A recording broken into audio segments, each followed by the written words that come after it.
దగ్గర ఆ మంత్రిని తెచ్చి తిరువూరు కృష్ణా జిల్లా తిరువూరుకి ట్రాన్స్ఫర్ చేశారు 5 ఏళ్ల తర్వాత. మరి కొవ్వూరులో చెత్త ఇక్కడ పనికొస్తా పనికిరాదా అని ఎందుకు పెట్టావు? ఎందుకు ట్రాన్స్ఫర్ చేశావు? మీరు చేస్తేనేమో శ్రీరంగ నీతులు. చంద్రబాబు నాయుడు గారు మీరు మీ సొంతూరు చంద్రగిరి, మీరు చంద్రగిరిలో ఎమ్మెల్యే. చంద్రగిరి నుంచి మీరు కుప్పానికి ఎందుకు ట్రాన్స్ఫర్ అయ్యారు? చంద్రగిరిలో ఉన్న చెత్త కుప్పానికి వచ్చి బంగారం అవుద్దా? చెప్పాలి కదా. చాలా మందిని నరసాపురంలో ఒక ఎమ్మెల్యే ఉంటే అతను తెచ్చి పార్లమెంటుకు పెట్టలేదా? ముమ్మిడివరంలో ఒక ఎమ్మెల్యే ఉంటే అతను తెచ్చి పార్లమెంటుకు పెట్టలేదా? హరిశ్చంద్రాపురంలో ఒక ఎమ్మెల్యే ఉంటే తెచ్చి పార్లమెంటుకు పెట్టలేదా? అట్లాగే ఎంతమంది పార్లమెంట్ సభ్యుల్ని ఎమ్మెల్యేగా మీరు పెట్టలేదు, ట్రాన్స్ఫర్ చేయలేదు? మీరు చేస్తే సమ్మగా ఉండాలి, సమ్మగా చూడాలి జనం. ఆహా ఓహో, ఈయన అసలు పరిపాలనా దక్షుడు, రాజనీతిజ్ఞుడు, అసలు రాజకీయాల్లో రాజకీయ పండితుడు అని చెప్పనేమో మేము మాత్రం భజన చేయాలి జనం. జగన్మోహన్ రెడ్డి గారు ఈ రకమైనటువంటి సర్దుబాట్లు చేస్తే చెత్త, బంగారం, కుప్ప ఇవన్నీ మాట్లాడతాం.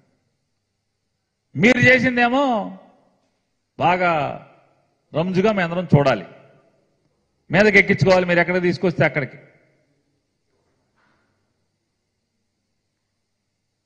ఆయన సూపర్ 6 అంట, కొత్తగా కనిపెట్టాడంట.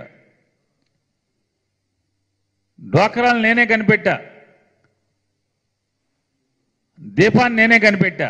ఆడవాళ్ళకి ఈ రాష్ట్రంలోని ప్రతి ఆడపిల్లకి నెలకి 1500 రూపాయలు ఇస్తానని చెప్తున్నాడు. 3 గ్యాస్ బండలు ఇస్తాడంట. 3 గ్యాస్ బండలు ఉచితంగా ఇస్తాడంట. నెలకి 1500 డబ్బులు ఇస్తాడంట.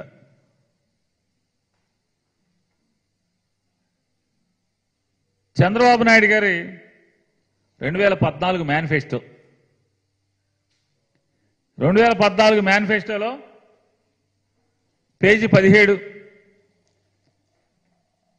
పుట్టిన ప్రతి ఆడబిడ్డ పేరుతో మహాలక్ష్మి పథకం కింద 25,000 బ్యాంకులో డిపాజిట్ చేస్తా అంట. మీరు చెప్పండి, మీరు పాత్రికేయ మిత్రులు, ఈ రాష్ట్రంలో ఏ ఆడపిల్లకన్నా 25,000 బ్యాంక్ డిపాజిట్ ఎక్కడ చేశాడా? పుట్టిన ప్రతి ఆడపిల్లకి.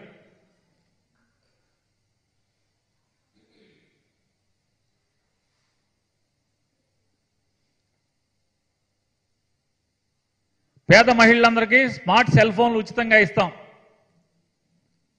మేనిఫెస్టో 14లో ఏ ఒక్క ఆడపిల్లకన్నా ఈ రాష్ట్రంలో ఒక్క సెల్ ఫోన్ ఇచ్చాడా? డ్వాక్రా అక్క చెల్లెలందరికీ సెల్ ఫోన్ ఇస్తానని ఎన్నికల మేనిఫెస్టోలో చెప్పాడు. ఏ ఒక్క ఆడపిల్లకన్నా ఒక్క సెల్ ఫోన్ ఎక్కడ ఇచ్చాడా? ఇచ్చిన పాపాన పోలేదు. సంవత్సరానికి ఒక కుటుంబానికి 12 గ్యాస్ సిలిండర్లు, ఒక్కో సిలిండర్కు 100 రూపాయల సబ్సిడీతో ఆధార్ కార్డుతో సంబంధం లేకుండా సరఫరా చేస్తాం. ఈ పోయే మాటలు ఈ మేనిఫెస్టోలో ఎవడు పెట్టాడు? మళ్ళీ ఇప్పుడు 3 మాటలు ఇస్తాడంట ఈ చంద్రబాబు.